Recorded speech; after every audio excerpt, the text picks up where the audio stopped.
पूर्ति करना चाहते हैं, हम कुछ अपने आशा की पूर्ति करना चाहते हैं।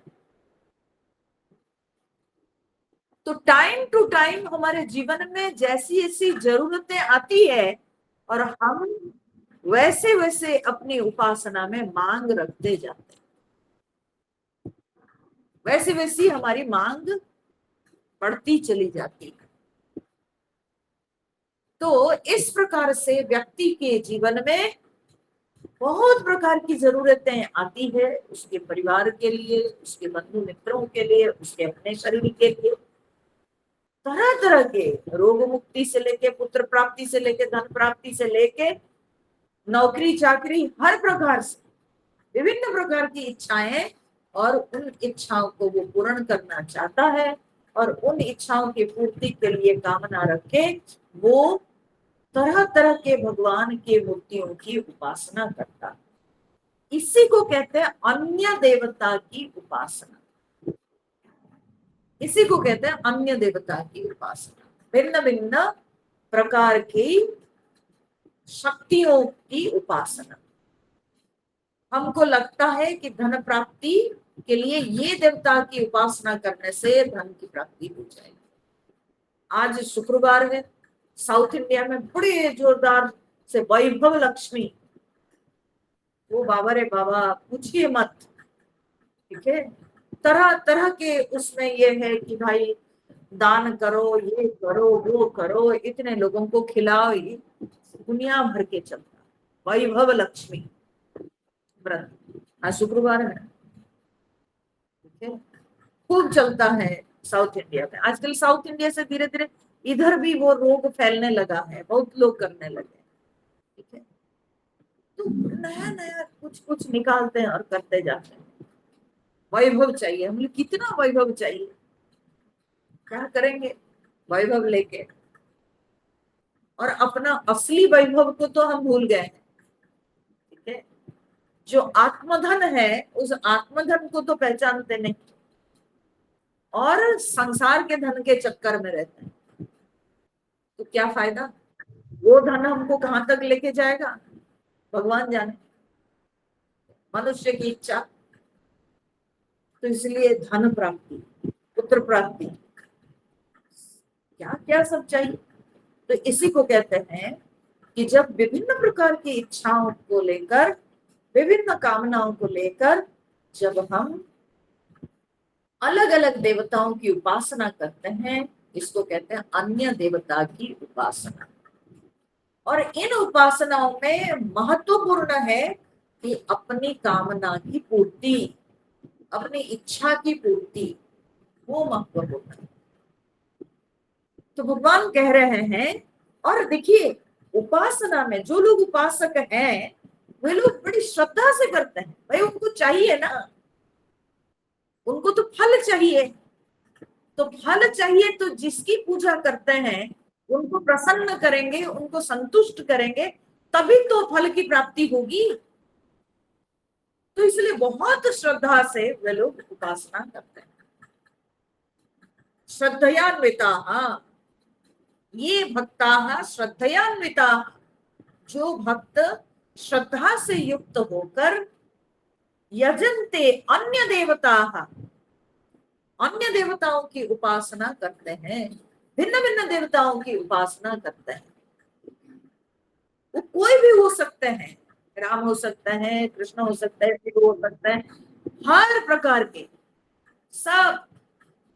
आप शंकर जी के मस्तक पर जल ढाल रहे हो और आप कुछ कामना रख के कर रहे हो, कुछ मांग रख के कर रहे हो, तो अन्य देवता की उपासना मानी गई। आप अपनी इच्छा पूर्ति के लिए केवल जो है उपासना कर रहे हो, तो अन्य देवता की उपासना कर। तो भगवान यहाँ क्या कहते हैं, देखिए बड़ी सुंदर बात भगवान बोले, ते माम एव यजन्ति, ते अपि माम एव यजन्ति, वे लोग भी मेरी उपासना करते हैं। उनको पता नहीं है, उनको पता नहीं है कि वो राम का कर रहे हैं, शिव जी का कर रहे हैं, दुर्गा जी का कर रहे हैं, उनको यह पता नहीं है कि सबके मूल में एक ही तत्व है, ईश्वर एक है, भगवान एक है। भगवान के रूप अनेक हो सकते हैं परंतु स्वरूप एक ही है। हम लोग खामोखा झगड़ा झगड़ा करते रहते हैं, हम तो शिव जी के उपासक हैं, कोई कहता है हम तो विष्णु के उपासक हैं, कोई कहता है नहीं मैं तो दुर्गा जी के उपासक हूँ, मुझे शंकर जी अच्छे नहीं लगते, कोई कहता मुझे तो विष्णु भगवान अच्छे नहीं लगते। अरे उसमें शंकर विष्णु दुर्गा जी अच्छे लगने से क्या होगा? आप ऐसे भाव रख रहे हो, झगड़ रहे हो, मतलब आप ईश्वर तत्व को अभी तक समझे नहीं हो। अगर ईश्वर तत्व को आप समझते, आपको ये सब रूपों से कोई मतलब नहीं। पानी आपको मिट्टी के पात्र में दिए जाए या कांच के गिलास में दिया जाए या स्टील गिलास में दिया जाए, आपकी प्यास मिटाने के लिए आपको पानी चाहिए, सिंपल पानी चाहिए। वो पानी कोई मिट्टी के पात्र में सर्व करे, कोई स्टील गिलास में सर्व करे, कोई कांच के गिलास में सर्व करे, क्या फर्क पड़ता है? हमको तो उसकी जो अंदर की वस्तु है उससे मतलब है। पात्र के अंदर की जो वस्तु है उससे हमको मतलब है, और पात्र के अंदर जल है, वही मेरी प्यास बुझाएगी, और हमको उस जल से मतलब है। हमको मिट्टी के पात्र, सोने के पात्र, चांदी के पात्र से क्या मतलब है कि अरे मेरे को तो उसने ना सोने के गिलास में खिलाया, पिलाया, ठीक है, चांदी की थाली में खिलाया। आप चांदी को चबा रहे हो कि आप चावल को चबा रहे हो? सोचने वाली बात है। हम चावल खाते हैं, हम चांदी के थाली को नहीं खाते हैं। तो कोई चांदी की थाली में दे या सोने की थाली में परसे, उससे क्या मतलब है? उसी प्रकार से वो शंकर रूप हो, वो विष्णु रूप हो, वो दुर्गा रूप हो, गणेश रूप हो, रूप कुछ भी हो सकता है, परंतु उन रूपों के अंदर जो स्वरूप है, जो तत्व है, वही महत्वपूर्ण है। जो अधिष्ठान स्वरूप है वही महत्वपूर्ण है। उस तक अगर हमारी दृष्टि पहुंची नहीं, और खाली भीड़ में धक्कम धक्की में जाकर जल ढाल के आ जाने से कुछ नहीं होने वाला। ठीक है, सावन महीना चल रहा है, लोग धक्कम धक्की में जाके शिव मंदिर में शंकर जी के ऊपर जल ढाल के आ जाते हैं तो काम हो गया। क्या काम हो गया बोली? क्या काम हो गया? मुझे अभी रिसेंटली किसी ने पूछा, अम्मा आप कौन से शिव मंदिर यहाँ जाती हो जल ढालने के लिए? मैं बोली क्यों? बोले कि नहीं जब आप जाओगे तो मैं भी पहुंचूंगी। मैं बोली क्यों? बोले ऐसे ही मन करता है, जहाँ आप जल ढालोगे तो हम भी जाएंगे वहां। हम बोले हम कहीं नहीं जाते हैं। आप कहीं नहीं जाती हो? बोले नहीं, हम कोई मंदिर नहीं जाते हैं। अरे पूरे सावन महीना में एक बार भी आप शिव जी के मंदिर नहीं जाती हो? बोले क्यों, जाने कोई जरूरी है क्या? कोई जरूरत नहीं है। घर में बैठ के भगवान के चिंतन करो, परमात्मा का स्मरण करो, वो धक्का खाने की क्या जरूरत है? लड़ाई झगड़ा। तो भगवान यहाँ पर कहते हैं कि अर्जुन मैं बताऊं, असली जो तत्व की बात है कि अन्य देवता ये भक्ता यजन्ते, जो भक्त लोग अन्य देवताओं की उपासना करते हैं, भगवान कहते हैं ते माम एव अपि यजन्ति, ते अपि माम एव यजन्ति, वे लोग भी मुझे ही उपासना करते हैं, मुझे ही उपासना करते हैं। यह कहकर भगवान अर्जुन को अपने स्वरूप का ज्ञान देते हैं कि अर्जुन, मैं सब रूपों में हूं, मैं केवल कृष्ण नहीं हूं, मैं सब रूपों में हूं, सबके अंदर एक ही तत्व है, ये बात को समझ लो। आप किसी में भी किसी को भी पूजा करो तो जाता है एक ईश्वर को, एक ही ईश्वर को जाता है, क्योंकि ईश्वर अनेक नहीं है, ईश्वर एक है। तो तेपी मामेव यजंती, वे भी मुझे ही उपासना करते हैं। परंतु कैसी उपासना करते हैं? बड़ी बात बोल दिए, बोलते हैं कि अविधि पूर्वकम, अविधि पूर्वकम, बिना विधि के वे लोग मेरी उपासना करते हैं। है? भगवान आपने कहा कि ये भक्ता श्रद्धयान्विता, जो भक्त लोग श्रद्धा पूर्वक मेरी उपासना करते हैं, और आप कहते हो कि अविधि पूर्वकम यजन्ति, वे लोग अविधि से मेरी पूजा करते हैं। फिर विधि में क्या आती है प्रभु? क्या विधि में आती है? क्या मंत्र में गलती हुई? क्या फल फूल देने में गलती हुई? बोले अरे वो नहीं। तो फिर क्या अविधि? बोले अविधि यही है कि ये जो अज्ञान की उपाधि से वे लोग भगवान को देखते हैं, यही है अविधि। केवल पूजा ही नहीं करना, भगवान को पहचानना भी जरूरी है। यहाँ पर भगवान क्या सूचित करना चाहते हैं कि सिर्फ पूजा नहीं, पहचानो मुझे, मुझे पहचानना जरूरी है। मुझे तुम्हारी पूजा नहीं चाहिए, तुम मुझे पहचान लोगे, वही मेरी असली पूजा होगी। तो जब तक तुम मुझे पहचानते नहीं हो, तब तक तुम्हारी सारी पूजा अविधि। ये तो भगवान की वाणी है, मैं नहीं बोल रही, आप समझ लो इस बात को, ठीक है? वो जो हाथ में दूध के लोटा, हाँ, ये सब लेके हम लोग दौड़ते हैं मंदिर, घंटों जाके मंदिर में, हाँ, शिवलिंग के पास पड़े रहते हैं, जल ढालो, दिया दो, धूप दो। भगवान ने कहा अविधि पूर्वकम, बिना विधि के। भगवान को पहचानो कि वे मेरे आत्मा रूप से विद्यमान है, और मुझे उनको अपने आत्मा रूप से पहचानना है। और जब आत्मा रूप से आप पहचानोगे तो आपको इतने आडंबर करने की जरूरत होगी ही नहीं, ठीक है? इतने आडंबर करने की कोई आवश्यकता नहीं होगी। आप जहां पे भी रहोगे वहीं पर आपको संतुष्टि हो जाएगी। परंतु मैं बताऊं, लोग गीता पढ़ते हैं, सुनते हैं, लेकिन करते हैं अपना, ठीक है?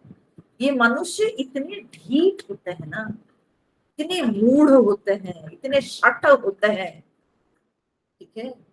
इतने शठ प्रकृति के होते हैं, कहेंगे कि हम आपके बात को बहुत मानते हैं, हम बड़ी मेरे को श्रद्धा है। कोई श्रद्धा वद्धा होती नहीं, उसमें बह नहीं जाना चाहिए। पहले जो है ऐसे कोई बोलता था, मेरे को भी लगता था इस सच में बहुत मानता है।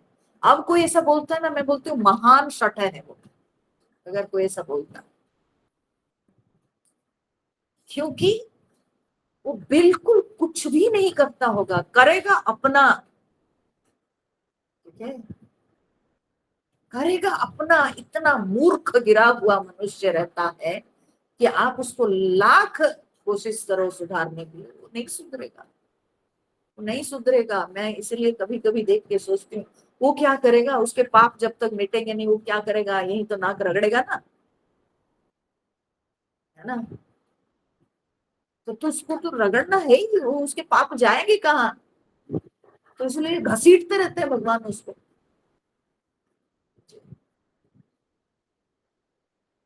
बहुत बार मैं देखती हूँ ना, मेरे को इतनी घृणा आ जाती है, लोग मंदिरों में जाके जो भीड़ जमाते हैं, जो कलह, जो लड़ाई, जो झगड़ा, ठीक है, तो सब कहते हैं, बोले काहे को इतना? अपने घर में रह के प्रभु का चिंतन करो, जाप करो, ध्यान करो, चुपचाप शांति से करो ना, मन एकदम शांत रहेगा। लेकिन नहीं होता नहीं, क्योंकि उनको भरोसा नहीं, उनको विश्वास नहीं कि मेरे हृदय में परमात्मा है, और मैं उस आत्मदेव को पूजूं, उस आत्मदेव को पहचानूं, तो सब देवों की उपासना हो जाएगी। ये बिल्कुल समझ में नहीं आता।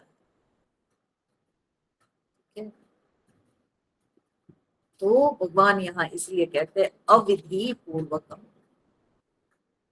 इसी को कहते हैं अविधि, क्योंकि अहंकार के साथ हम लोग करते हैं।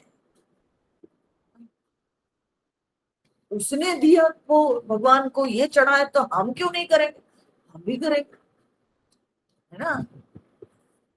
तो अहंकार के साथ करते हैं, कामना के साथ करते हैं, और भगवान को हम पहचानते नहीं। हम पूजा तो करते हैं पर हम भगवान को पहचानते नहीं, हम भगवान की असलियत को समझते नहीं। तो इसीलिए भगवान कहते हैं अविधि पूर्वकम। वही पूजा विधि मानी जाएगी जब आप भगवान को पहचान लोगे, जब आपको हृदय में संतुष्टि हो जाएगी, जब आपके अंदर यह ज्ञान बिल्कुल स्थिर हो जाएगा कि हाँ, परमात्मा सबके हृदय में अंतरात्मा के रूप से विराजते हैं, वही अंतर्यामी नारायण है। ये विश्वास के साथ जब हम जाके पूजा करते हैं, तब हमारी पूजा विधि पूर्वक हो जाती है। और जब तक ये ज्ञान नहीं होता है, तब भगवान कहते हैं तब तुम्हारी पूजा अविधि पूर्वक है, ठीक है, अविधि। तो इसलिए सबसे महत्वपूर्ण पूजा में, उपासना में जो विषय है, वो है कि अज्ञान से ऊपर उठना चाहिए, अज्ञान से ऊपर उठना चाहिए, और भगवान को अपने हृदय में अनुभव करना चाहिए। वो आपके हृदय के ईश्वर है, वो कोई बाहर नहीं बल्कि सबके अंदर ही है। हमको बाहर कहीं ढूंढने की जरूरत है। पहले ये कॉन्फिडेंस आ जाए, और उसके बाद आप जहां जाइए सब ठीक है। पर इस ज्ञान के बिना हम जो करते हैं वो सब बेकार है। अविधि पूर्वकम, समझे? आप के घर में एक पत्थर पड़ा हुआ है, और आप के घरवाली उसके ऊपर मसाला पीसती आ रही है, सालों से यही काम करती आ रही है, पत्थर पड़ा, ठीक है। और एक दिन आपके घर में कोई महात्मा है, और वो महात्मा ऐसे जब देखे तो बोले, अरे वो जिसको तुम मसाला पिसवा रहे हो, तो वो तो पारसमणि है। बोले पारसमणि क्या होता है? बोले पारसमणि वो है जिसको लोहा का स्पर्श हो जाएगा तो लोहा सोना में बदल जाएगा। बोले ऐसा? बोले हाँ।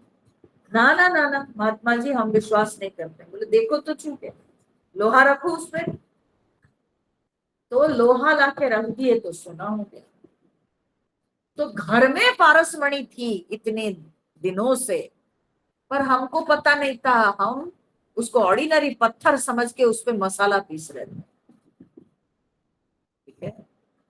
उसी प्रकार से हमारे हृदय में परमात्मा विराजते हैं, हम उनको नहीं पहचान कर हम इधर उधर भटकते हैं। और जब अपने हृदय में झांकेंगे तो उनको समझ में आएगा कि कितनी शांति है, कितना सुख है, कितना आनंद है, कितना सुकून है। तो अज्ञानतावश जो पूजा करना,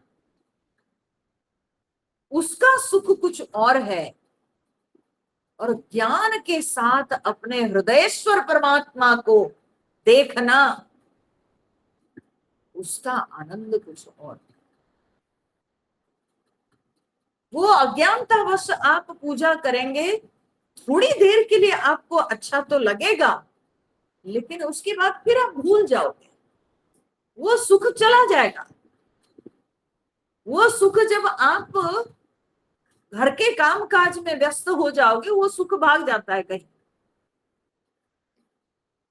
परंतु जो व्यक्ति अपने हृदयेश्वर परमात्मा को देखता है, तो अपने हृदयेश्वर कृष्ण को समझता है, तो वो व्यक्ति के आनंद हमेशा बरकरार रहता है।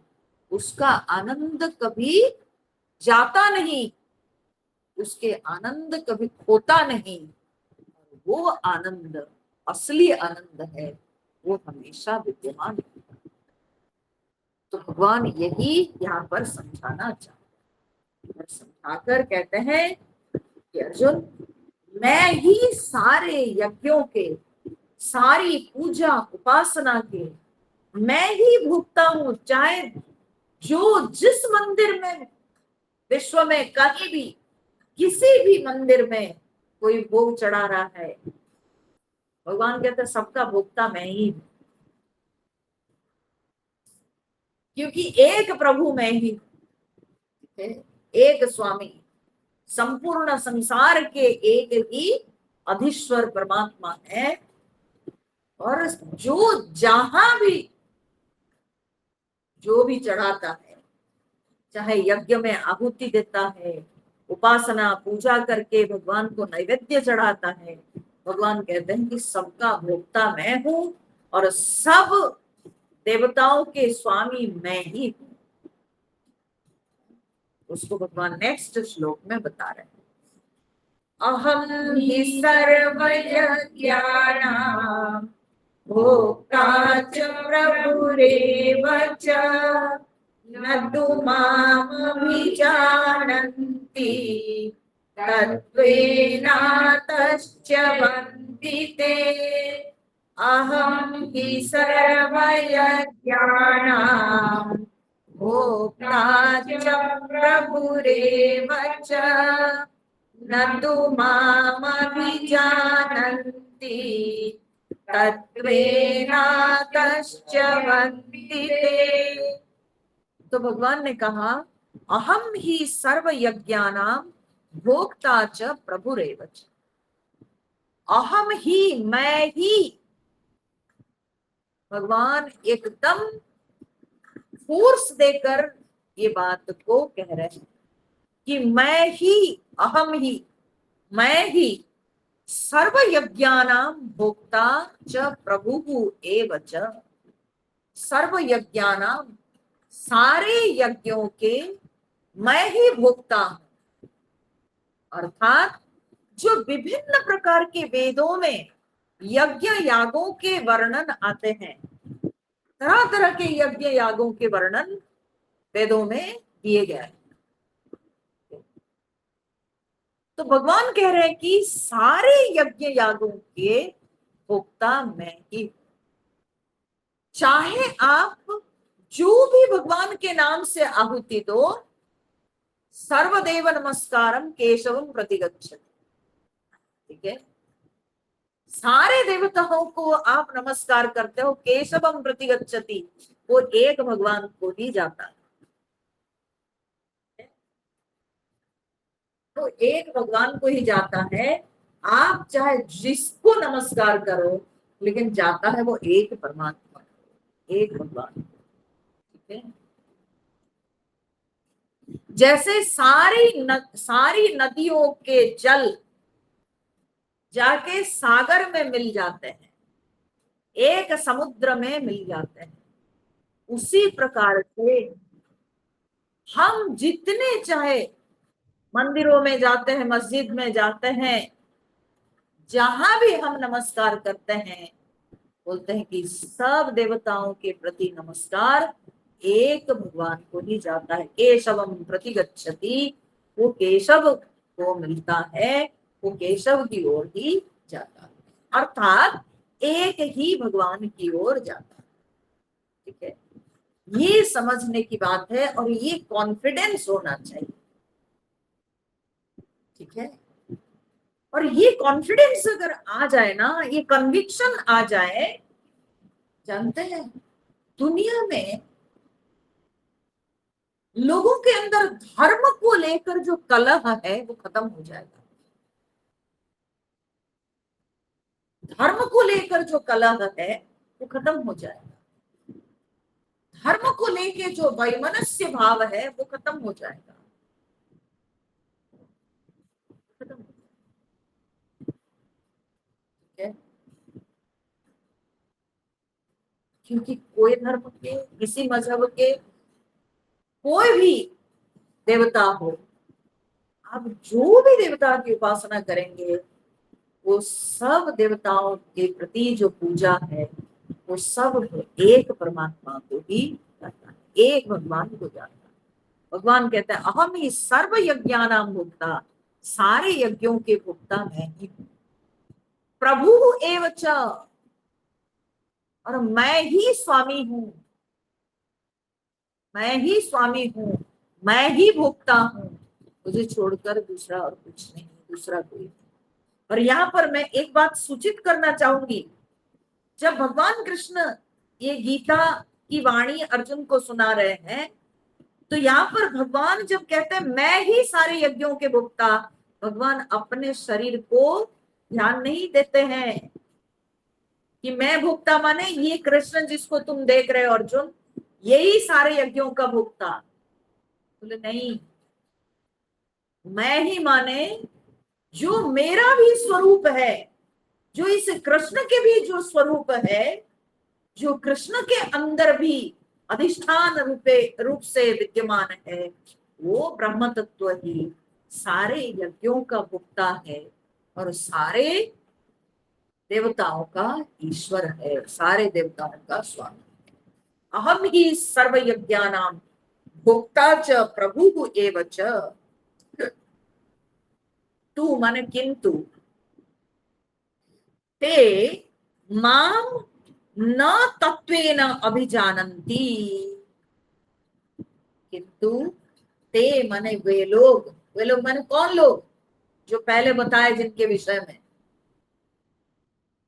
जो लोग अलग अलग मंदिर मस्जिद घूमते रहते हैं, ये भगवान वो भगवान की पूजा करते रहते हैं, तो वो इस तीर्थ उस तीर्थ के चक्कर में रहते हैं, परंतु उनके अंदर ये कन्विक्शन नहीं है, ये दृढ़ भाव नहीं है कि सर्वत्र परमात्मा एक। तीर्थ जाना गलत नहीं, मंदिर जाना गलत नहीं, लेकिन आपका भाव क्या है उसको परखना आवश्यक। क्या आप वैमनस्य भाव लेके जाते हो?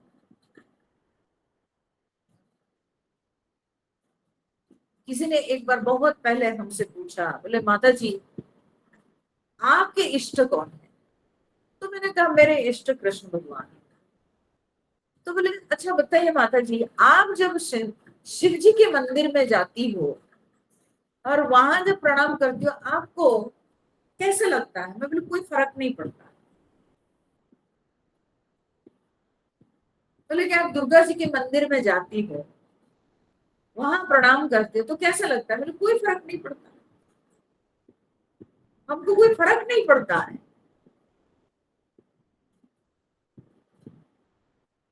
क्योंकि मेरा ध्यान जो है वो मेरे भगवान पे है, वो जो वो क्या फर्क पड़ता है? कोई फर्क नहीं पड़ता। और हम हर मंदिर में जाके प्रणाम कर लेते हैं, हमको किसी भी प्रकार के कंफ्यूजन नहीं है, कोई भी तकलीफ नहीं है, कोई भी द्वंद्व नहीं मन में आता है।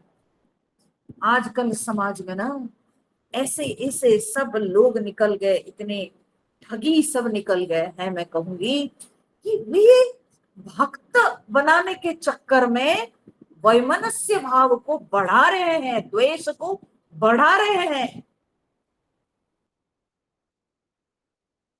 घृणा को बढ़ा रहे हैं कि अरे कृष्ण की उपासना करो, वही तुमको वैकुंठ में ले जाएंगे, और किस भगवान के चक्कर में तुम हो। कोई कहता है कि अरे नहीं नहीं नहीं, शंकर जी आशुतोष है, उनकी पूजा करो, सब सब हो जाएगा, सारी कामना की पूर्ति हो जाएगी। इधर उधर क्यों भटकते हो? ये क्या है? ये सब वैमनस्य भाव पैदा करते हैं, द्वंद्व उत्पन्न करते हैं। आप कहीं पे भी जाओ, क्या फर्क पड़ता है? परमात्मा एक है, ईश्वर एक है, सबका अधिष्ठान एक है। आपकी मर्जी, आप जिसको करो ना। कोई कोई आके हमसे पूछते हैं, माता जी हम किस भगवान की पूजा करें? बोले किसी को भी कर लो। नहीं नहीं, ऐसा कैसे होगा? आप बोले फिर आप ही बोलो। ठीक है, फिर मुझे क्यों पूछ रहे हो किस भगवान की पूजा करनी चाहिए? नहीं नहीं, कौन से भगवान की पूजा करने से अच्छा होगा, ज्यादा अच्छा होगा? हम बोले कोई ज्यादा कम है ही नहीं माता जी, ये बात को क्यों नहीं समझ लेती? कोई ज्यादा कम नहीं है,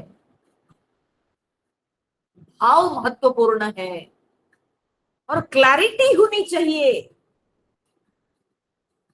कि सबका अधिष्ठान एक ही है। हम जो अलग अलग रूपों की उपासना करते हैं, ये केवल हमारे मन की तृप्ति के लिए हम कर रहे हैं। भगवान एक ही, उसमें कोई बड़े छोटे कुछ नहीं है। जिसमें आपका मन लगता है आप उन्हीं के करो उपासना, करो जिसमें मन लगता है वो करो, मर्जी आपकी।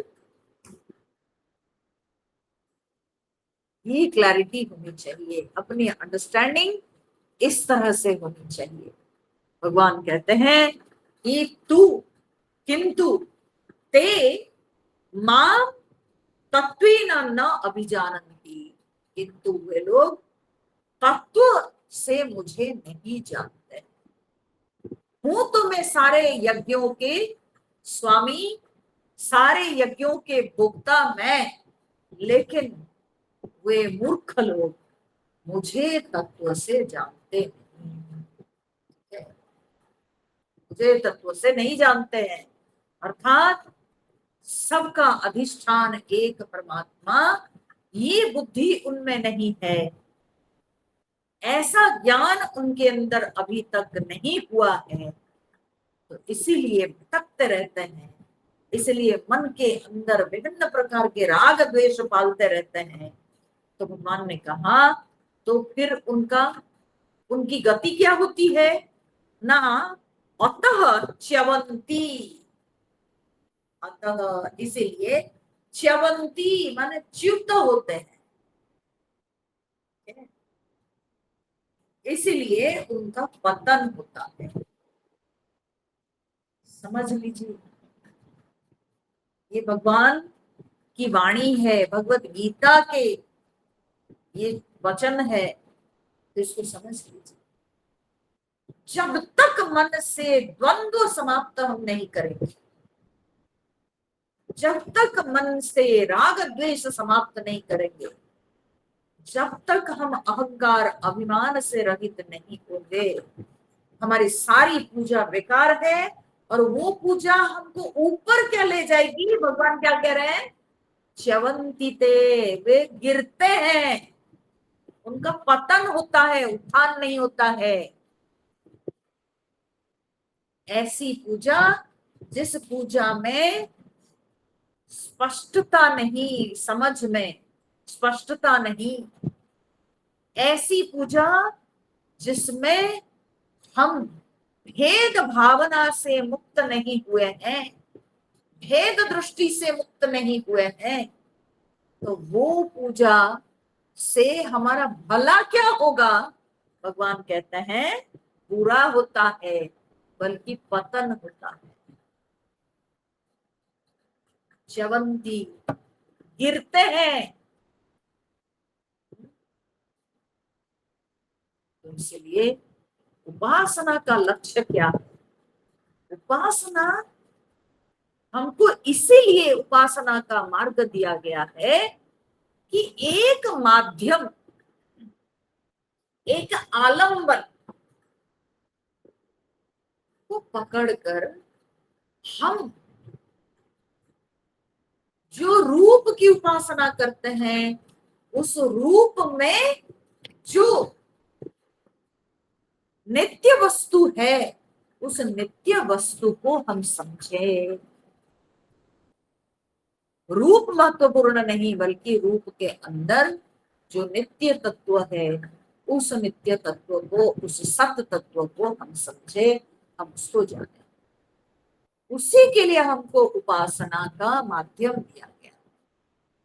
परंतु हम उपासना करते करते कब फंस गए पता नहीं, रूप में, तरह तरह के बाह्य भौतिक वस्तुओं में, विधि विधानों में, इतने इस चक्कर में पड़ गए कि ज्ञान तो पीछे छूट ही गया।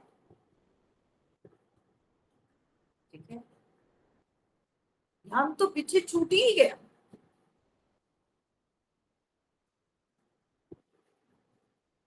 कुछ लोग होते हैं, कुछ औरतें होती है, आप पूजा कर रहे हो, आप भाव से अपने मग्न होके कर रहे हो, वो तुरंत टोक देंगे। "हाँ, ऐसा पकड़ना चाहिए, वैसा हाथ घुमाना चाहिए। अरे भाई, वो तो भाव से कर रहा है, उसको करने दो, उस समय क्यों टोक रहे हो? बाद में समझा के बताओ।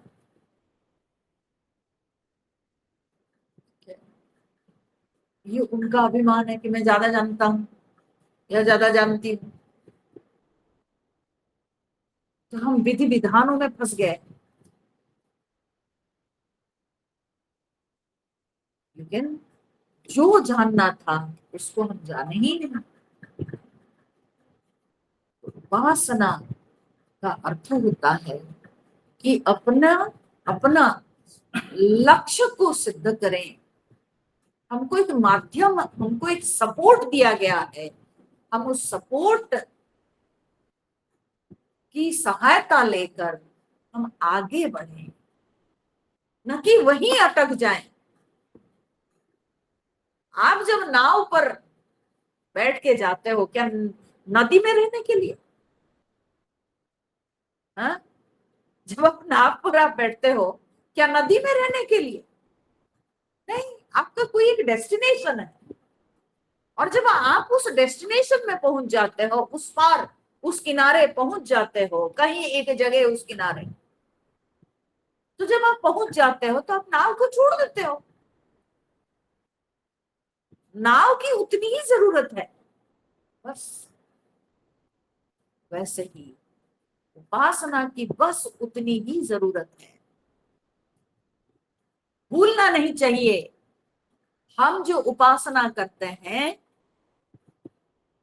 उसमें प्रयोग की हुई जो वस्तु है, हम जिनकी उपासना करते हैं, वो सबके सब भौतिक वस्तु मात्र है,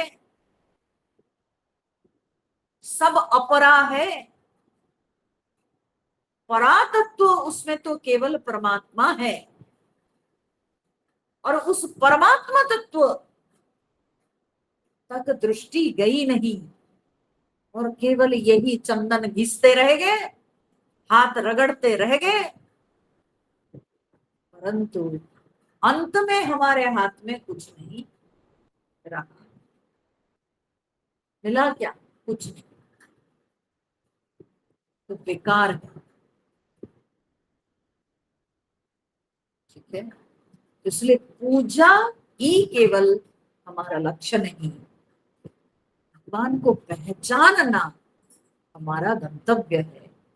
भगवान को पहचानो और पहचान कर पूजा करना। जैसे शुक मुनि जी,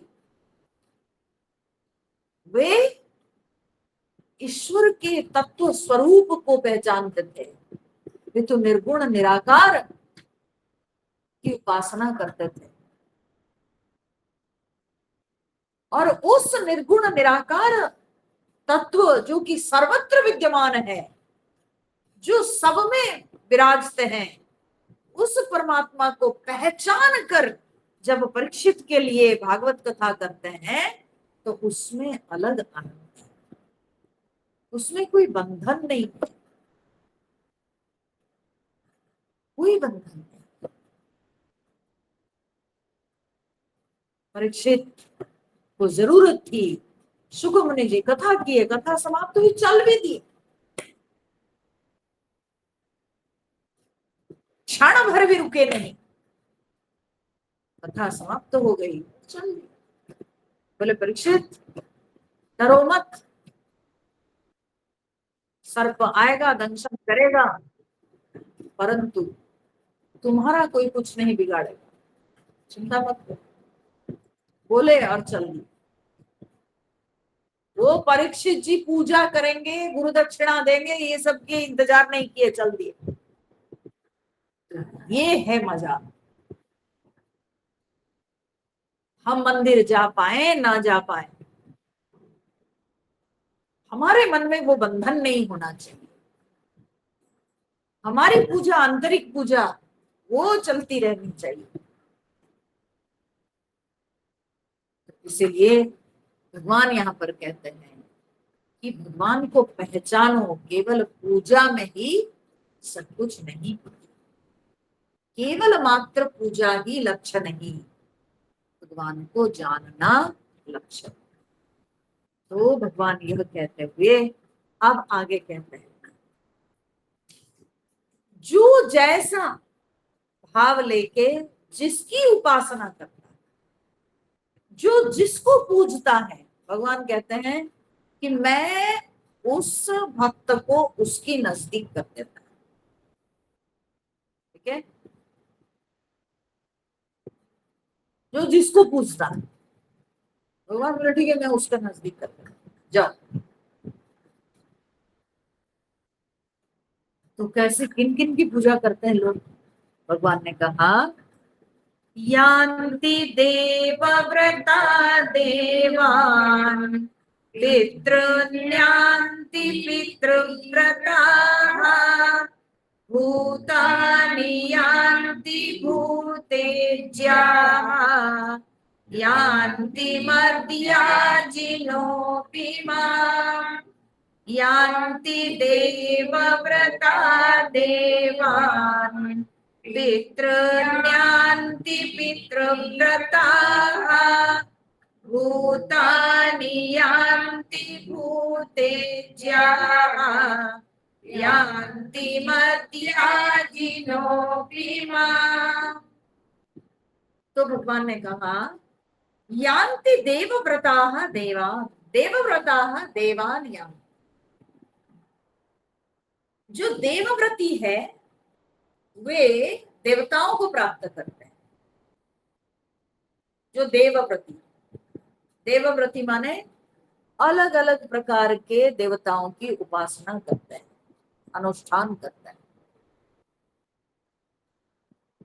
तो भगवान ठीक है, मैं उस देवता के पास पहुंचा देता हूं उन भक्तों को। देवव्रताः देवान् यान्ति पितॄन् यान्ति पितृव्रताः, पितृव्रताः। ठीक है, जो पितृव्रती होते हैं, भगवान बोले मैं उनको पितरलोक पहुंचा देता हूं, वो पितरलोक जाते हैं। जो देवता की उपासना करते हैं वो देवलोक जाते हैं। देवलोक माने अलग अलग देवताओं के लोग, सबके अलग अलग लोग हैं। तो जो जिस भगवान में सुख चाहते हैं भगवान बोले मैं भेज देता हूँ।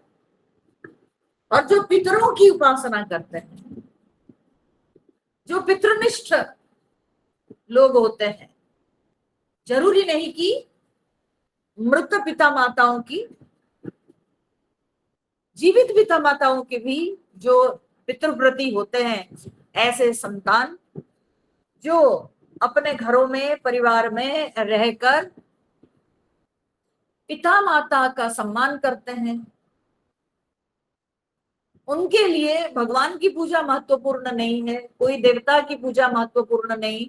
कोई कहते हैं मैं माँ बाप की सेवा करता हूं, वही मेरा धर्म है, मेरा उसी में सब कुछ पूर्ति हो जाती है। तो जो इस तरह से पितृनिष्ठ होते हैं, जो संतान जो अपने पिता माता के सम्मान करते हैं, बड़ों का सम्मान करते हैं, घर में दादा दादी जो बड़े बुजुर्ग हैं उनके सम्मान करते हैं, तो भगवान बोले कि मैं उनको, और घर परिवार के जो वैल्यूज है, जो फैमिली के जो ट्रेडिशंस है, उसको वे लोग मानते हैं। मेरे माँ बाप ने जो सारे पालन किया है, हम उसको वैसे ही पालन करेंगे, जैसे जैसे उन्होंने घर में, हाँ, जो जो उन्होंने किया है बस वैसे हम भी करते जाएंगे। बस ब्लाइंडली वे लोग अपने माता पिता को फॉलो करते हैं और माता पिता की सेवा करते हैं। तो भगवान बोले मैं उनको पितृलोक में भेज देता हूँ। ठीक है, पितृन यान्ति पितृव्रता, जो पितृव्रती होते हैं वो पितृलोक में जाते हैं। जो देवता के उपासक होते हैं वे देवलोक में जाते हैं।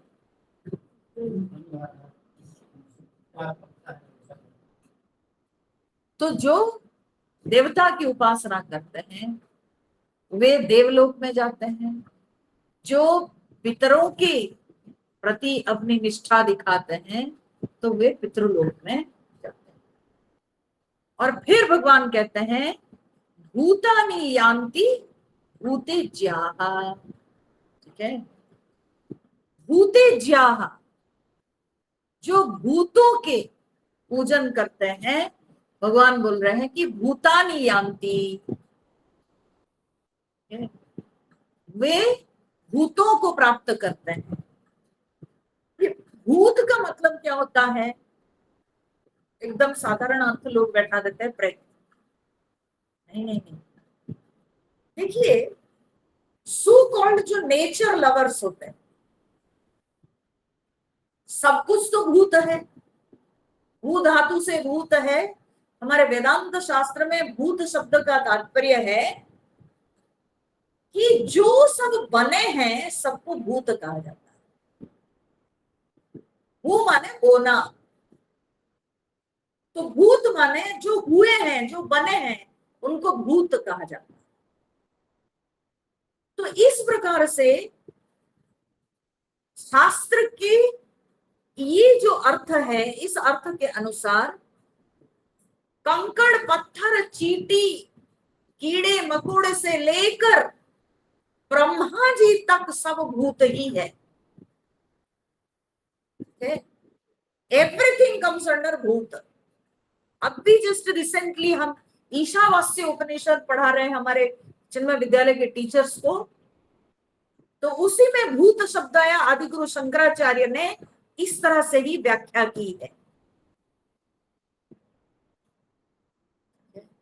उन्होंने कहा कि बिल्कुल एकदम अति नगण्य तुच्छ वस्तु से, कंकड़ पत्थर जैसे तुच्छ वस्तु से लेकर ब्रह्मा जी तक सब भूत ही है। अव्यक्त तत्व तक उन्होंने कहा सब भूत ही है, क्योंकि सब बने हैं, सब घटे हैं, तो इसलिए सब भूत है। सो भूतानि यान्ति भूतेज्याः, तो जो भूतों की उपासना करते हैं, भूतों की उपासना माने जो कुत्ते को रख के कुत्ता को पालते हैं, तो भूत ही है। आपने पढ़ाई है भागवत में, हिरण के प्रति प्रेम दिखाए जड़ भरत की कथा, तो हिरण बने। तो कुत्ता के प्रति प्रेम दिखाएंगे तो कुत्ता बनेंगे, गाय के प्रति प्रेम दिखाएंगे तो गाय बनेंगे। तो सो कॉल्ड जो नेचर लवर्स होते हैं, जो प्रकृति प्रेमी, और प्रकृति प्रेमी माने प्रकृति के जो विभिन्न रूप है। कोई पेड़ पौधों के प्रति प्रेम दिखाता है, हरदम देखो गार्डन में, गार्डन में, ठीक है, उनको पेड़ पौधों में मन लगता है, और हरदम वे जो है ना पेड़ पौधा करते रहेंगे। बस हमारी एक माता जी थी यहाँ पर, वो दिन भर गार्डन गार्डन गार्डन गार्डन, वो गार्डन छोड़ के और कुछ नहीं, उनका खाना पीना छूट जाता, वही गार्डन ही गार्डन। रात के समय भी सोई होगी, बारिश होगी, दौड़ के जाएंगे, बोले कि गमला सबको अंदर करिए, अंदर करिए, रात को 12 बजे बैठ के, ठीक है। तो ये जो पेड़ पौधों की उपासना हो गई ना, दिन भर आप पेड़ पौधों के बारे में सोच रहे हो, पेड़ पौधों की रक्षा कर रहे हो, पेड़ पौधों की सेवा कर रहे हो, तो आपके दिमाग में तो पेड़ पौधे ही चल रहे हैं ना। तो वे लोग क्या बनेंगे? पेड़ पौधे ही बनेंगे। क्योंकि मृत्यु के समय क्या चिंतन होगा बताओ? दिन में जब आप अधिकतर समय केवल वृक्षलताओं की चिंतन कर रहे हो, अब लगता है मृत्यु के समय कुछ मिराकल हो जाएगा, तो किसका चिंतन होगा? वृक्षलताओं का चिंतन होगा, और जिसका चिंतन होगा वही जन्म।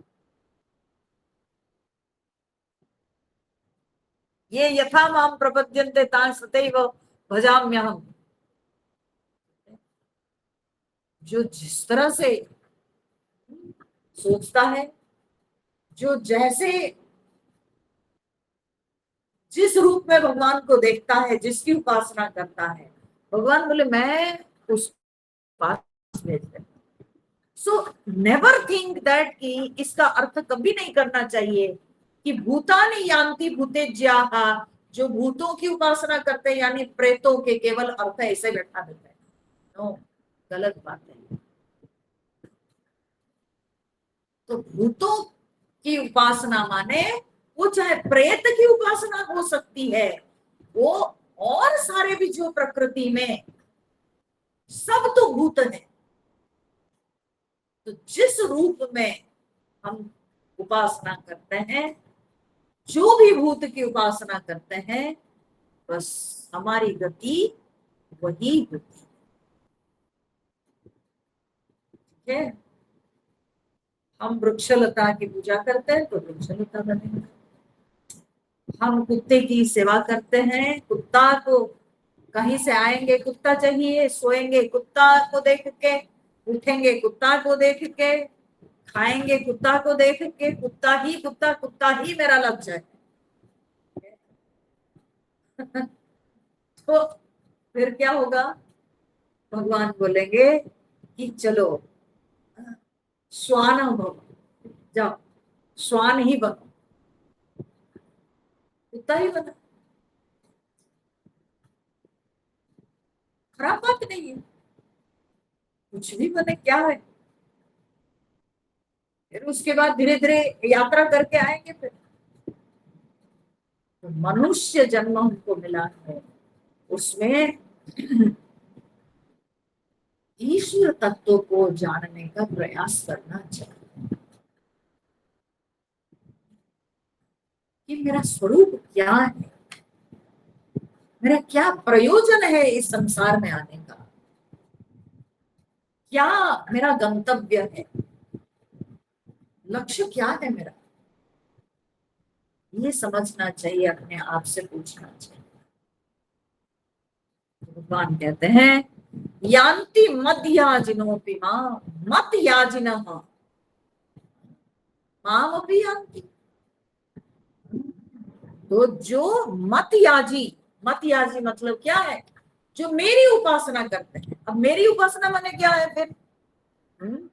तो भगवान आप ये इन उपासनाओं में नहीं आते हो, आप देव उपासना में नहीं आते हो, आप पितृ उपासना में नहीं आते हो, आप भूत उपासना में नहीं आते हो। भगवान बोले नहीं, मैं मेरी उपासना माने मैं ये कहना चाहता हूं कि मेरा जो तत्व स्वरूप है उस स्वरूप की जो उपासना करता है, उस स्वरूप को जानने का जो प्रयास करता है उसकी वैसी गति होती है, क्योंकि वह व्यक्ति ढूंढता है कि परमात्मा तत्व क्या है, मैं जानूं।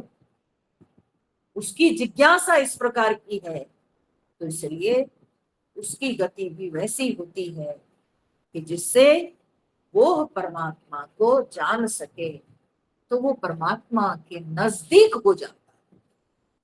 यान्ति मत याजिनः अपि मां। जो मत याजी माने मेरे उपासक हैं, अर्थात तत्व स्वरूप परमात्मा के उपासक हैं, तो वे तत्व में लीन होते हैं। ठीक है, तो यही इसका अर्थ है। जो हमारी उपासना रहेगी, जैसा हमारा कर्म रहेगा, वैसा हमको फल मिलेगा। आप निर्णय कीजिए कि आप क्या करना चाहते हैं और कहाँ पहुंचना चाहते हैं, आपका लक्ष्य क्या है। आपको विभिन्न प्रकार के लोकों का दर्शन करना है, हमको स्वर्गलोक देखना है, हमको इंद्रलोक देखना है, तो जाओगे।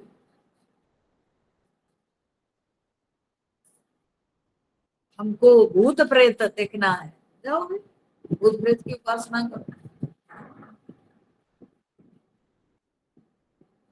जो जैसे करेगा उसको वैसे मिलेगा।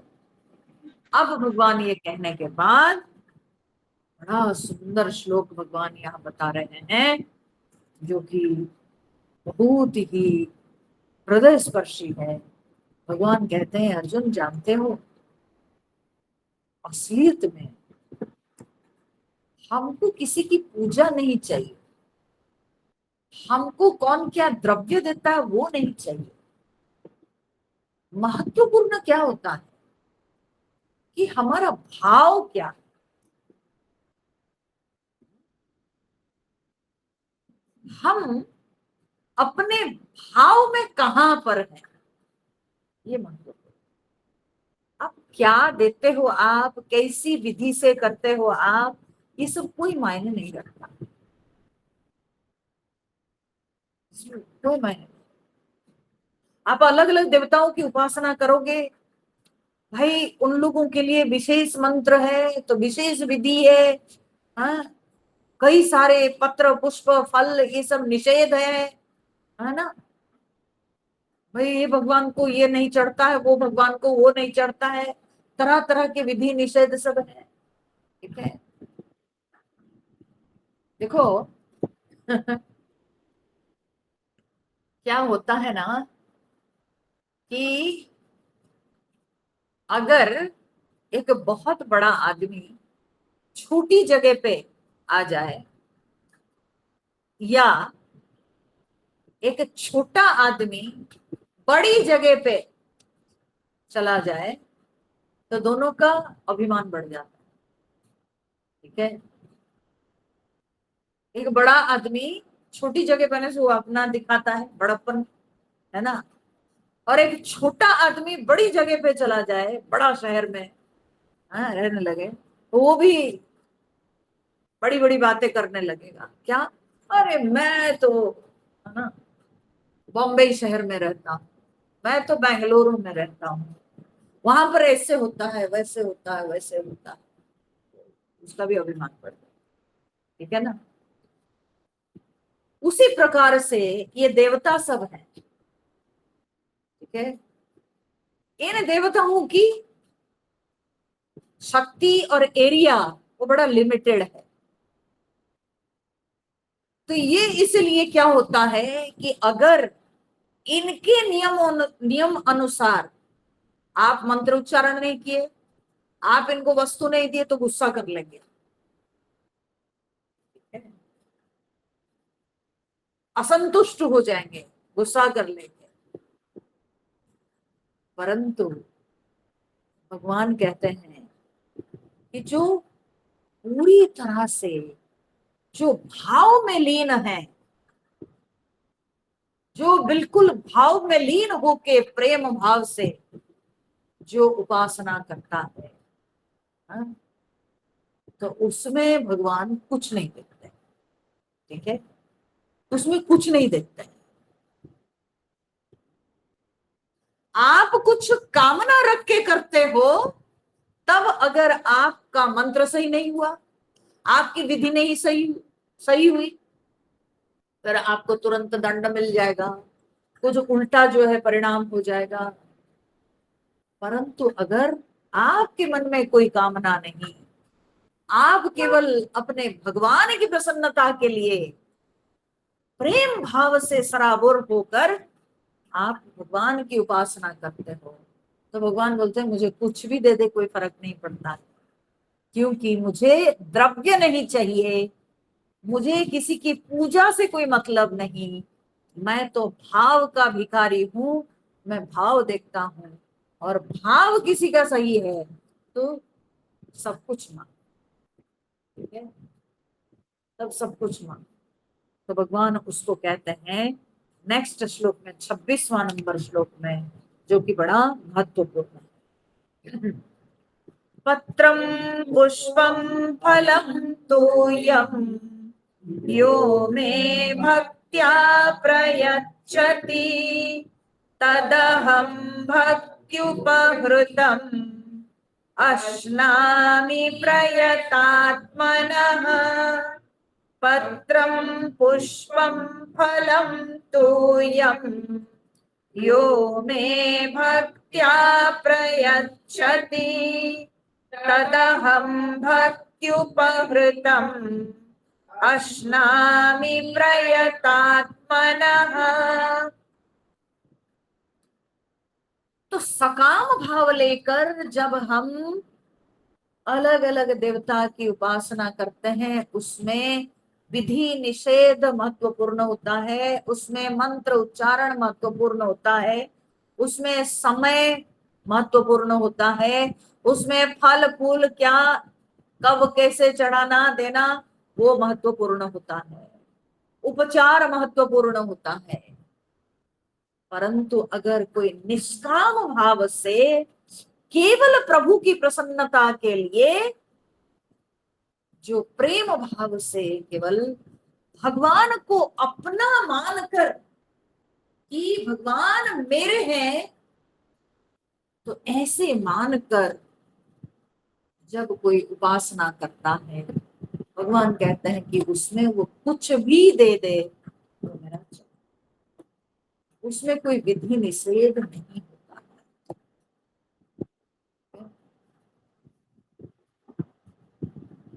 इसलिए कभी कोई महात्मा लोग ना, बड़े महात्मा लोग, बुजुर्ग महात्मा लोग बैठ के कोई उपासना करते हैं, वो क्या फूल चढ़ा है क्या किए क्या नहीं किए, उस पर प्रश्न मत उठाना। उन्होंने कैसे ऐसा फूल चढ़ा दिया, उन्होंने कैसे ऐसे पूजा कर दी, उनकी पूजा में आप प्रश्न मत उठाना, क्योंकि उनका भाव अलग है, वे भाव में रमे हुए हैं। उनके पास पत्ता हो फूल हो कैसा हो, वो उसी में पूजा कर लेते हैं,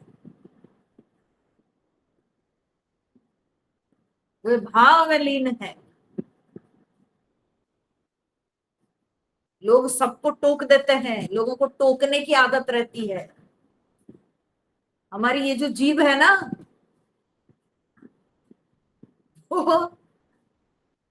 वो मुख रूपी गुफा के अंदर रहना नहीं चाहती है, वो हमेशा बाहर निकल के भटकना चाहती है। तो इसलिए सबके ऊपर हम लोग कमेंट कर देते हैं। ठीक है, नहीं करना चाहिए। भगवान ने कहा पत्रम पुष्पम फलम तोयम यह में भक्त्या प्रयच्छति, यह मैंने जो व्यक्ति मैं मुझको भक्त्या भक्ति से पत्रम पुष्पम फलम तोयम प्रयच्छति, पत्ता पुष्प फल या जल,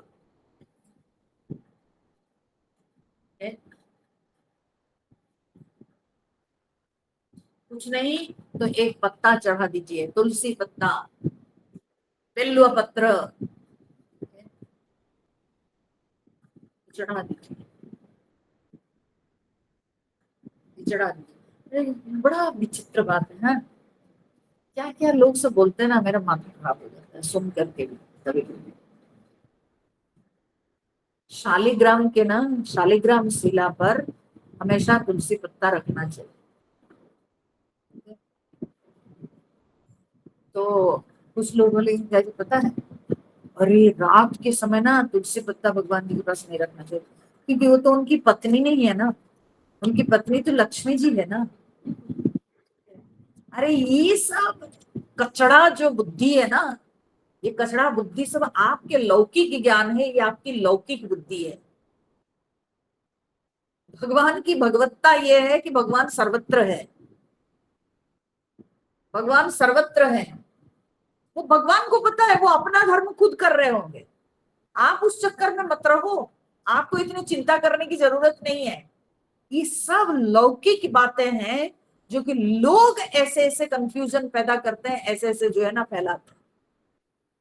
ये सब कोई शास्त्र में नहीं लिखे गए, कहीं कोई शास्त्र में नहीं लिखे गए, ये कोई शास्त्र प्रमाण नहीं, ये सब लोगों का मनगढ़ंत है, मनगढ़ंत एकदम।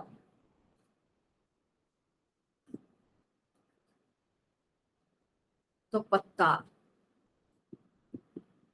भगवान तो यहां तक बोले कि मैं खाऊंगा ही नहीं बिना तुलसी दल के, जब तक मेरे नैवेद्य में तुलसी दल नहीं डालोगे तो मैं खाऊंगा ही नहीं। तुलसी दल डालने से ही वो भगवान के ग्रहण योग्य होता। तो पत्रम, भगवान को पत्र प्यारा है, तो आप पत्ते भाव के साथ दे दो। दूसरों के बगीचा से आपको फूल चुराने की कोई जरूरत नहीं है।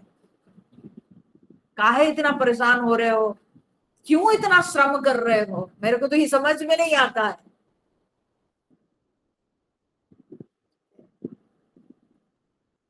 मैं कई सालों से एक अंकल जी को देख रही हूँ, ठीक है ना, वो एक ऐसे वाले एक डंडा, ठीक है, लेके चलते हैं। अभी वो इतने वृद्ध हो गए हैं, मैं कई सालों से उनको देख, इतने वृद्ध हो गए हैं, तब भी मेरा बाउंड्री इतना बड़ा इतना ऊंचा है, उसमें भी लटक करके तोड़ते रहते हैं फूल। एक दो बार मैंने टोका, मैंने कहा भी, मैंने कहा अंकल अगर गिर जाएंगे हड्डी पसली एक हो जाएगी। हाँ अभी आज ही मैंने देखा है, आज भी मैंने टोका है, इतने बूढ़े हो गए हैं लेकिन फिर भी एक लेके आएंगे और लटकेंगे, और जब तक लटक के फूल नहीं तोड़ेंगे, और इतना फूल लेके क्या करते हैं ईश्वर जाने। भगवान कहते हैं पत्रम, एक तुलसी दल से सब काम हो जाता है, एक बिल्व पत्र से सब काम हो जाता है। नहीं मिलता है तो पत्र से करो, दूब घास गणेश जी को चढ़ाओ, कृष्ण भगवान को चढ़ाओ, तुलसी चढ़ाओ, बिल्व पत्र शंकर जी को चढ़ाओ। अरे आप पत्ता से पूजा कर लोगे, पत्रम पुष्पम, फूल मिला तो वेल, फूल से, पत्रम पुष्पम फलम तो यम, तो फल, तोयम माने जल, कुछ नहीं तो जल, जलाभिषेक कर दो, बस हो गया। तोयम पत्रम पुष्पम फलम तोयम यो मे भक्त्या प्रयच्छति, जो भक्ति पूर्वक मुझे अर्पण करता है, भक्ति पूर्वक जो भी मुझे अर्पण करता है। और जानते हैं भाव में, देखिए जब भाव का अभाव रहता है ना, वहां सारे उपचार दिखाई पड़ते हैं, और जहां भाव आ जाता है वहां व्यक्ति सब कुछ भूल जाता है। आप बताओ कि एक माँ के पास जब उसका बेटा दौड़ के आता है, उसका शिशु पुत्र दौड़ के आता है, वो कितना पता नहीं कहां कहां से काद से पूरा एकदम, हाँ, सना हुआ शरीर लेके दौड़ के आता है, कहां कहां से घूम फिर के वो आता है।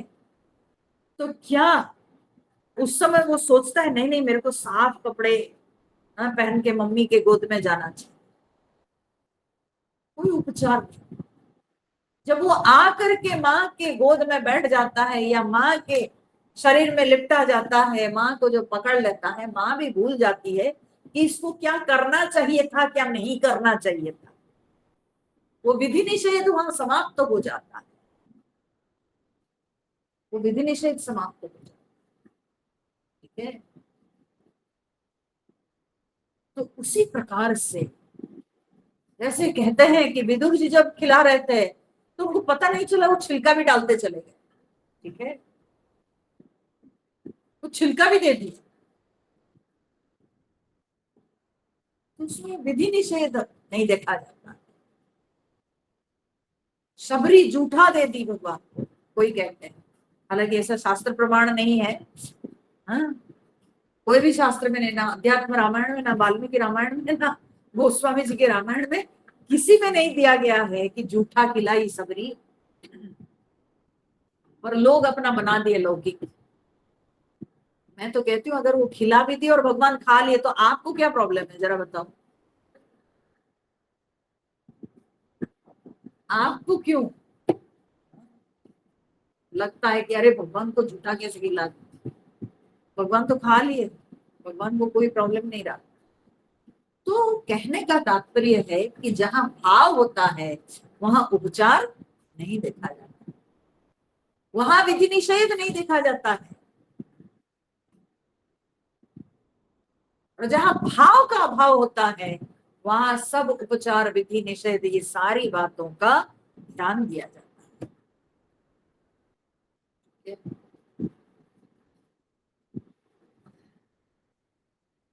बेटा जब कोई गिफ्ट लेके आता है, माँ के हार्ट मेल्ट हो जाता है उसी को देखकर कि मेरा बेटा कितना प्रेम से मेरे लिए कुछ लेके आया।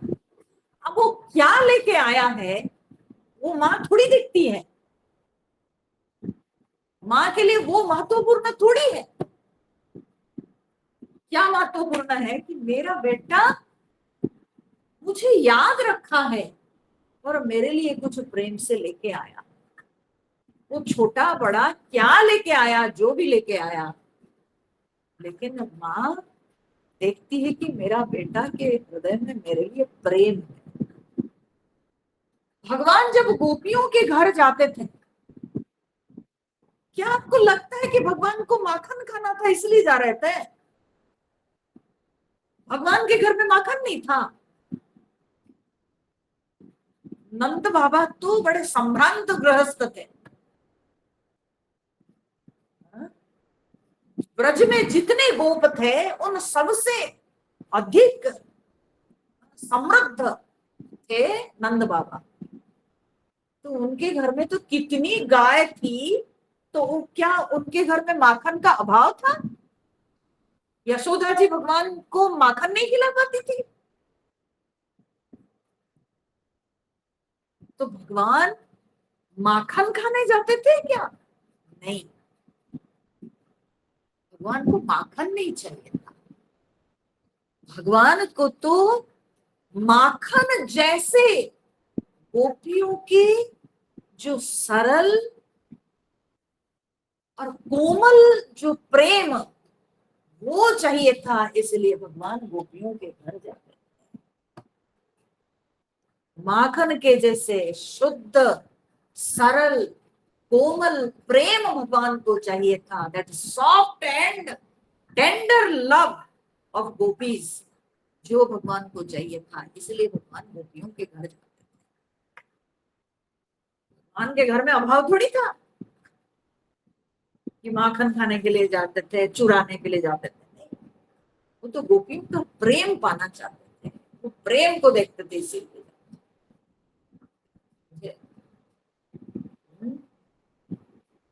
ये समझने की बात है। तो इसीलिए भगवान प्रेम का भिखारी है, भगवान को प्रेम चाहिए। और अगर कोई प्रेम भाव से निष्काम होकर भगवान की प्रसन्नता के लिए, प्रभु को प्रसन्न करने के लिए जो भगवान की सेवा करता है, और चाहे कुछ मिल जाए किसी भी चीज से, पत्रम पुष्पम फलम तोयम, हाँ, यो में भक्त्या प्रयच्छति, कुछ भी भक्ति पूर्वक कुछ भी देते हैं। हमारे भारतवर्ष में यह परंपरा है कि जब कोई महात्मा लोग आते हैं, कोई ब्राह्मण घर में आते हैं, तो हम उनको कुछ दक्षिणा देते हैं, कुछ उपहार देते हैं। और जब हम कोई दक्षिणा, कोई उपहार कुछ देते हैं, वस्तु देते हैं, तो उसके साथ एक असलियत में एक कॉइन गीला करके दिया जाता है, भींगा के दिया जाता है कॉइन, ठीक है। कैश भी देते हैं लोग, तो एक कॉइन देते हैं, उसको गीला करके देना, गीला करके देना। अब तो क्या है कि आप हमारे ये जो प्रेम भाव से सना हुआ वो जो गीला है, वो गीला कॉइन, भिंगा हुआ कॉइन, यही सूचित करता है कि प्रेम भाव से सना हुआ, प्रेमा सिक्त, प्रेम से अभिसिंचित, ठीक है, हमारे इस वस्तु को आप स्वीकार कीजिए, ग्रहण कीजिए। लेकिन धीरे धीरे वो तो नहीं, लोग बस ब्लाइंडली एक ऐसे ही कॉइन डाल देते हैं। नहीं नहीं नहीं नहीं, राउंड नहीं देना चाहिए, 20 रुपया नहीं 21 करके देना, 10 रुपया नहीं 11 करके देना, अरे राउंड वाउंड कुछ नहीं, वो बात नहीं है। बात है कि कागज के रुपए को आप डूबा नहीं सकते, जो कॉइन है उसको गीला करके दिया जाता है, कॉइन को गीला करके दिया जाता है कि प्रेम से सराबुर हमारी इस वस्तु को आप ग्रहण कीजिए। इसलिए प्रेम महत्वपूर्ण है, भाव सबसे महत्वपूर्ण है। भावहीन आप कुछ भी करिए बेकार सब जाता है। तो भगवान कहते हैं पत्रम पुष्पम फलम तोयम, कुछ भी जो भी भक्ति से देता है, तत् भक्त्या उपहृतम, तत् भक्त्या प्रयतात्मनः उपहृतम अहम अश्नामि। प्रयतात्मनः, तद भक्त्या उपहृतम, प्रयतात्मनः माने जो प्रयत्नवान है, जो साधक लोग हैं, जो भक्त लोग हैं, जो अपने भाव से बस प्रयत्न करते जा रहे हैं कि मुझे प्रभु को पाना है, प्रभु को प्रसन्न करना है, बस इसी प्रयत्न में वे करते जाते हैं।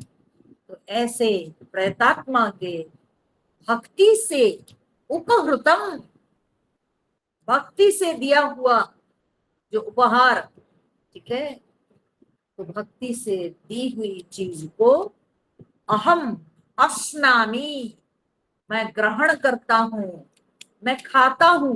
भगवान कह रहे हैं चाहे आप पत्ता दो, फूल दो, फल दो, जल दो, भगवान बोलते हैं अस्नामि, मैं खाता हूं, मैं ग्रहण करता हूं। जो भी भक्ति से देते हैं मैं उसको ग्रहण करता हूं। और भक्तिहीन वो पूजा चाहे बड़े विधि के साथ बहुत सारे ब्राह्मणों को बुला के, हाँ, विराट आयोजन, कितने अनुष्ठान, वो सब बेकार है अगर उसमें प्रेम भाव नहीं। इसलिए प्रेम महत्वपूर्ण है, बिना प्रेम का सब बेकार है। तो इसलिए भगवान से प्रेम कीजिए, नित्य निरंतर भगवान हमारे मन में बसे, नित्य निरंतर हमारे मन में भगवान का ध्यान हो।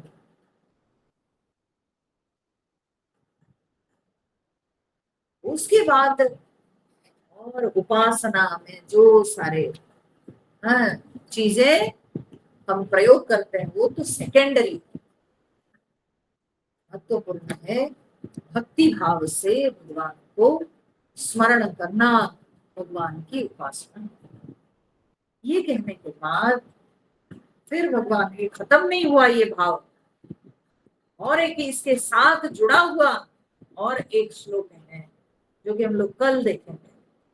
कल तो नहीं है, आज तो हो गया। अच्छा, अगले सप्ताह देखेंगे फिर, ठीक है, अगले सप्ताह देखेंगे। आज के लिए इतना। नारायण नारायण। ओम पूर्णमदः पूर्णमिदं पूर्णात् पूर्णमुदच्यते पूर्णस्य पूर्णमादाय पूर्णमेवावशिष्यते। ओम शांति शांति शांति। हरि ओम श्री गुरुभ्यो नमः। हरि ओम।